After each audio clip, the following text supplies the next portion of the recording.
Yeet. What is up with y'all? And last night, starting off Monday Night Raw, we had Jay versus Gunther. Well, I mean, not Gunther, my bad. Grayson Waller, the bootleg Gunther. And it was a nice match. I love seeing Grayson Waller. One of my underrated talents is Grayson Waller and Austin Theory. Grayson Waller using the roll through the ropes flatliner. One of my favorite moves in wrestling right now is that. I love seeing that. I would love to see that used in person. And then Gunther attacks Jay. Classic Gunther. Classic. And it's really building up the storyline. Gunther said he was going to give Jay, multiple weeks of hell up until WrestleMania, which is hilarious. It's very funny. But then I would like to get into the tag match. LWO, Rey Mysterio and Dragon Lee versus the New Day. I think New Day is picking up some really good wins lately. They're not in the tag title picture right now. That's more of American Made and the War Raiders right now. And I think Raw needs some help with the tag division. Not saying necessarily better tag teams, but like SmackDown. SmackDown has had Pretty Deadly in tag team title opportunities. They've had Motor City Machine Guns. They've had Santos Escobar's group. Yeah, Legado del Fantasma. And the Street Profits. And then you got the current tag champs in DIY. They got 5 different tag teams all in a frenzy right now. And with the Raw, it's 1-2, 1-2, 1-2. SmackDown is giving us the tag team actions that we would like to see on Raw. But hey, that's neither here or there. But hey, the New Day picked up a win over the LWO due to American-made interference. I can't wait till we see who that was.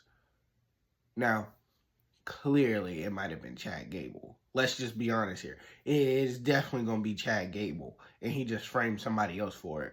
But we'll see. We'll see. We know WWE likes to drag out, storylines and stuff like that and finally reveal stuff, just like the Naomi and Bianca situation. But I like the New Day picking up some wins. Hopefully they can get the tag titles because they have a lot of heat. So I would love for the New Day to win the tag titles and they come out and speak and they just get booed right off the back. I would love that. Love it. And then Judgment Day. Now, I don't know how many people realized or noticed this, but Dom, talked to Adam Peters about Finn getting an Intercontinental Championship, title shot next week. And when Finn hugged Dom gave him kind of like a look. A little, quick look while they were hugging. And then when Finn walked away, Liv said, you could have just put yourself in that match. And Dom was like, I think Finn's got it. I believe in Finn. I think Dom is low-key calling all the shots while Finn is slowly, getting kicked out. Slowly but surely. Judgment Day is supposed to be a group where there's no leaders. There's not one person that's higher than the other. And every group kind of needs that quote-unquote leader. Like in DX, it was Shawn Michaels and Triple H. And The Shield. Clear as day in The Shield, there was no leaders. The Shields were just hungry guys coming in there, They all did their own thing, won tag titles, won the United States Championship. They were a reckon to be dealt with. But then we go to like the Nexus. Wade Barrett, clearly the leader. The new Nexus, CM Punk, clearly the leader. The core, Wade Barrett again. There's certain groups where it works when there's not a leader, but some groups kind of need that leadership. So when the Judgment Day first started, technically there was a leader. Edge was the leader. And then they kick Edge out. Clearly, Rhea and Damian were the leaders because they were the ones calling the shots, pretty much. They were calling the shots, and they were the champions of the group. Now, there was a moment where Damian and Finn were both tag team champions, I think twice, if I'm not mistaken. But I can't wait to see how they kick Finn out of the group and see how that happens. And then we gotta go to Raquel Rodriguez defeating Bayley. Now, Raquel defeating Bayley was pretty spectacular. I did not see that coming, honestly. But I will say the mid-card title on Raw is better than SmackDown. Because Lyra's defended it against, I know it was Ivy Nile, Dakota Kai, and we might be looking at a ladder match possibly at WrestleMania, possibly. Maybe, I don't know. But Lyra Valkyria is definitely giving that IC title the recognition that it should be given and deserved. Meanwhile, on SmackDown, you got just Michin and Chelsea Green and Dazzle and B-Fab. Hey, not the video for it, but I really do like what Lyra Valkyria is doing, being a defending champion, and then she's defending it against Raquel here soon. So I like that, but Raquel beating Bayley, I thought Bayley was going to come out on top, but hey, I like a little bit of a surprise. I love a surprise. And then Cody Rhodes calling out John Cena. John Cena will be under the same roof as Cody next Monday. And only thing I have that's a problem, an issue with me. Cody said John Cena part-time is better than some people full-time. I completely disagree. This is your retirement tour, sir. The last time people are going to recognize you or, remember you this year is 1, the heel turn, 2, you've been a part-timer. You've been a sole part-timer this whole entire year. You've had 3 appearances this year. And some people are saying, well, he's carried the company on his back for so long. Roman, he's carried the company on his back for so long. Man, we are in WrestleMania season. Y'all need to be here every week. And I get it, he's filming movies and things of that nature.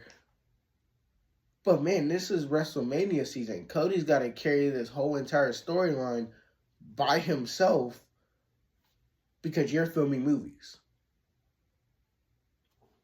It's definitely not something that you want happening through WrestleMania season, but hey, I like the product. I just wish John Cena would be able to be here like a little bit more. That's that. And then we cut to, I'm going to just fast forward this to the main event. I like this whole Rollins and Punk storyline because we've seen some some rivalries where they hate each other, where they can't stand each other. Punk and Rollins do what they do to each other for the love of the game, and it's mostly Rollins. Rollins is being a huge hater, and it makes me think of the Authority Rollins a little bit. Just a tad bit. But this Rollins versus the Authority Rollins, he's doing this all by himself. There's no he's provoked. He's only provoked because CM Punk came back, and he still will always have a distaste for Roman. And that's his hate. But the steel cage match really showed that hatred in the storyline and the rivalry that they have, and I like it.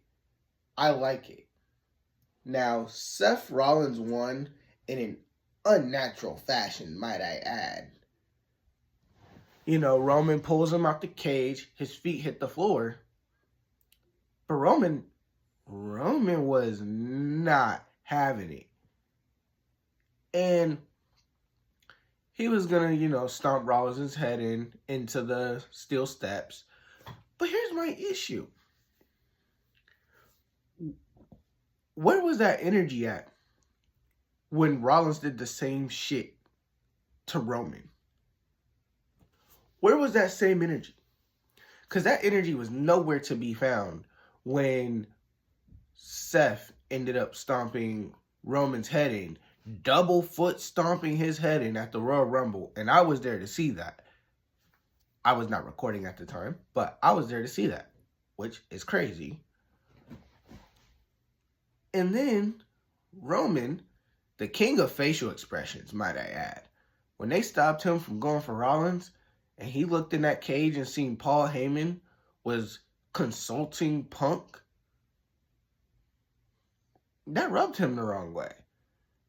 And some people are, man, why did he attack Punk? Why did he attack Punk? If you remember, Roman already lost his bloodline. Jay's doing his own thing. Jimmy's doing his own thing. Solo turned on him. Paul Heyman's the only one left. Oh yeah, we can't forget Sammy Uso. But Paul Heyman was the only one there left. He was the wise man. And guess what? His wise man is consulting somebody else. And so he walks in there and he's like, what? And then he puts the Beats by Dre to Punk. Which, hilariously, and Roman was standing tall. Now this is about to set up the triple threat for Mania. And hopefully we see Roman a lot more. Just like I'm hoping we see Cena a lot more. And hopefully we see,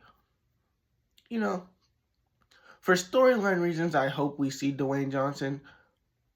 But I kind of like that he's gone, to be honest with you.